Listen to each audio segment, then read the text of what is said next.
सम्मानित साथियों, जय भीम, नमो बुद्धाय, जय उत्तराखंड, जय भारत, जय संविधान, जय स्वाभिमान। साथियों, आज जो ये लाइव चर्चा है, बहुत कठोर निर्णय लिया गया है और जो निर्णय लेकर हम लोग आप लोगों के बीच रूबरू हो रहे हैं। और इससे पहले मैं बात रखना चाह रहा हूं, 3 राज्य हैं। पहला राज्य उत्तराखंड, जहां पर शिक्षा के जनक विनोद पंवार के साथ में किस तरीके की घटना घटी और किस तरीके से उनके साथ अन्याय हुआ और वो अन्याय होते जा रहा है। अभी तक न्याय नहीं मिला और ये जो न्याय नहीं मिला, इसको न्याय लेने के लिए हम लोग नेशनल हाईवे, आप पीछे से देख रहे होंगे लाइट पड़ रही है, ये गाड़ियां 24 घंटे चल रही है। और ये जो हम लोग यहाँ पर बहुत शांतिपूर्ण तरीके से बैठे हुए थे धरने पे, ये हम लोग कप्तान साहब से एक गुहार लगाने के लिए बैठे थे कि एक प्रवक्ता के साथ इतना बड़ा अन्याय हुआ है और आप कृपया करके संज्ञान लीजिए, संज्ञान लीजिए, संज्ञान लीजिए। आज कितने दिन बीत गए, कोई संज्ञान नहीं लिया गया, जिस कारणवश पीड़ित परिवार के साथ बैठकर और भारत संवैधानिक अधिकार संरक्षण मंच के तमाम साथियों के साथ विचार विमर्श करके हम लोग एक निर्णय पर आए हैं। कुंभकर्ण की नींद में सोई हुई पुलिस नहीं जागी, लेकिन हम अब अपना पहले कर्मिक अनशन, फिर उसके बाद आमरण अनशन शुरू कर देंगे। और पुलिस प्रशासन मेरा पिछला इतिहास भी जानती है, पुलिस को अच्छी तरीके से पता है। श्रीनगर चौरास के अंदर 38 दिन मैं भूख हड़ताल पर रहा था। 39वें दिन सुबह मित्र पुलिस किस तरीके से मुझे 5 बजे उठाकर लेके गई, वो सब आप लोगों के सामने है और पुलिस के पास LIU की पूरी रिपोर्ट है। साथियों, अब ये निर्णय मजबूरी में लेना पड़ रहा है, क्योंकि संविधान में यही एक व्यवस्था है कि एक पीड़ित व्यक्ति अपने जो अधिकार उसको प्राप्त करने के लिए वो पहले शांतिपूर्ण धरने पे बैठे, और शांतिपूर्ण धरने के दौरान पुलिस ने क्या क्या किया हमारे साथ में, वो सब आप लोगों के सामने है। यहाँ तक कि 2 नोटिस जारी किए गए और जो सोशल मीडिया में मैं आप लोगों को अपनी बात रख रहा हूं, उस बात से इतने नाराज हुए कप्तान साहब की कोतवाल साहब से एक नोटिस दिलवाया पहले कि आप जनता को भड़का रहे हैं, और उसके बाद उस नोटिस के बाद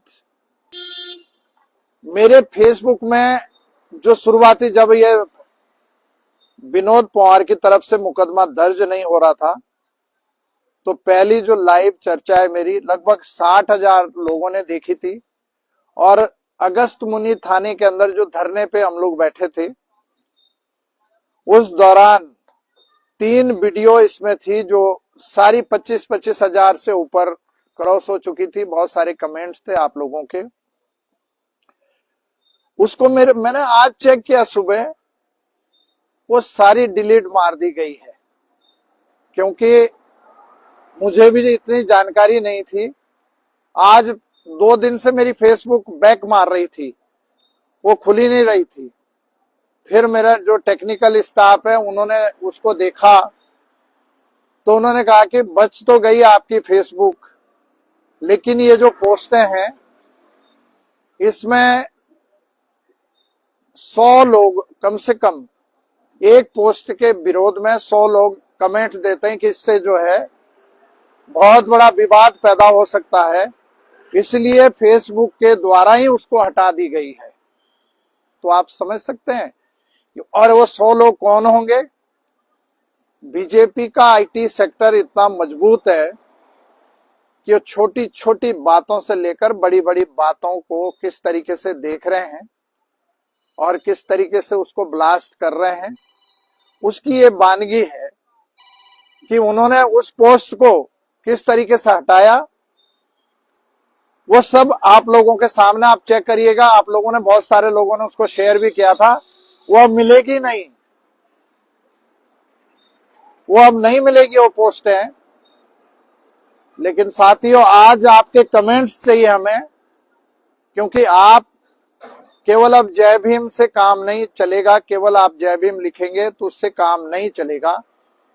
हमने जो ये, विशेष करके मैंने ये निर्णय किया कि एक शिक्षा के जनक विनोद पंवार को न्याय दिलाने के लिए अगर मेरी लाश भी यहां से जाती है तो मैं बिल्कुल तैयार हूं। मैं बिल्कुल पीछे हटने वाला नहीं हूं। और जो मेरे रिकॉर्ड को जानते हैं, मेरे काम को जानते हैं, वो भली भांति जानते हैं कि जो कदम मैंने उठा दिया तो बिल्कुल वो फाइनल कदम है। और मैं अब सीधा आपके सामने प्रधानाचार्य रिटायर्ड जो विनोद पंवार के चाचा जी है, वो भी अपनी बात रखेंगे। लेकिन उससे पहले मैं एक बात आपको गंभीर बताना चाहता हूं। Chief justice of India Gavai साहब के साथ में क्या हुआ? सुप्रीम कोर्ट के अंदर जूता मारने के लिए एक वकील तैयार हुआ। क्या हुआ उसका? क्यों नहीं विरोध किया बड़ी बड़ी पार्टियों ने? क्यों नहीं उनको जेल में डाला? तो ये एक सोची समझी साजिश थी उनके ऊपर अटैक करने की, और वो अटैक कर दिया। उसके बाद आईपीएस अधिकारी जिनकी पत्नी खुद आईएएस अधिकारी है हरियाणा में, और उनके जो पति है, उन्होंने किस तरीके से अपने बेसमेंट में जाकर केवल दलित होने के नाते अपने कनपटी में जो रिवाल्वर से गोली मारी हरियाणा के अंदर, यह प्रकरण भी अभी अभी सामने आया है। तो साथियों, बहुत सोच समझकर दलितों को टारगेट किया जा रहा है, क्योंकि इससे पहले मुस्लिम समाज मोर्चे में खड़ा था तो मुस्लिम समाज को उनकी अकल ठिकाने लगा दी है, और उसके बाद अब दलितों का नंबर आ गया है। मान्यवर कांशीराम साहब का 19वां परिनिर्वाण था 2 दिन पहले। मान्यवर कांशीराम साहब ने, मैं उसका साक्षी हूं, उन्होंने एक अपने जीते जी मंच से कह दिया था और नारा लगवाते थे, दलित मुसलमान करो विचार, कब तक सहोगे अत्याचार। ये दोनों की आबादी इस देश के अंदर 85% है, 85%। जब तक ये दोनों कौम अपने संवैधानिक अधिकारों को लेने के लिए खड़ी नहीं होगी, तब तक दोनों के साथ इसी तरीके का अन्याय अत्याचार होगा। लेकिन मैं धन्यवाद देना चाहता हूं, हाथ जोड़कर नमन करता हूं आप लोगों को, जिन्होंने भी हमारी इतनी पोस्टें शेयर करी और इतने कमेंट दिए हैं। आज ये इतिहास बन गया है पूरे देश में कि किसी कप्तान के ऑफिस के बाहर इतने दिन और रात धरना चलाना कोई खाला जी का घर नहीं है। ये अगर चला पाए हम लोग यहाँ पर शांतिपूर्ण तरीके से, तो इसका श्रेय साथियों आप लोगों को जाता है। आप सबको बहुत बहुत कोटि कोटि प्रणाम नमन करते हुए, और अब मैं सीधा माइक और लाइव चर्चा के लिए सामने ला रहा हूं विनोद पवार के सगे चाचा प्रधानाचार्य जी आपसे अपील करना चाहते हैं। धन्यवाद।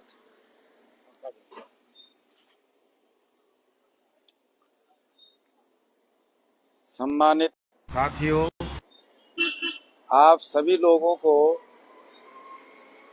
धरना स्थल से इस पीड़ित परिवार की ओर से मैं नमन करता हूं।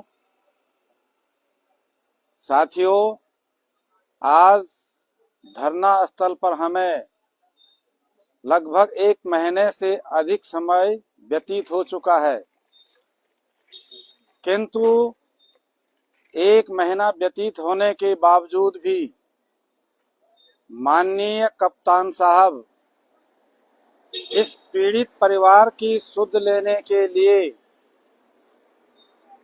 50 कदम नहीं बढ़े। साथियों, इसका साफ मतलब होता है कि एक अनुसूचित जाति के परिवार से हमें क्या लेना देना है और हमें क्या सिंपैथी उनसे करनी है। साथियों, अब हम इस निर्णय पर पहुंच चुके हैं। कहते हैं ना कि मरता क्या नहीं करता, कि हम धरना स्थल पर बैठे 1 माह से अधिक समय व्यतीत हो चुका है। इसके बाद मैं कप्तान साहब को अवगत कराना चाहता हूं कि हमारा अब क्रमिक अनशन चलेगा और इसके बावजूद भी इस पीड़ित परिवार की सुध लेने के लिए यदि शासन प्रशासन से किसी प्रकार का सहयोग नहीं मिलता है तो हम बाध्य होकर हमें जो है आमरण अनशन करना होगा, क्योंकि अब हमारे पास मात्र एक यही हथियार जो है रह चुका है। हम करबद्ध निवेदन करते हैं माननीय कप्तान साहब से कि वो अपना कुछ समय निकालकर इस पीड़ित परिवार की पीड़ा को अपने सामने आकर देखें, पीड़ित परिवार की बातें सुने।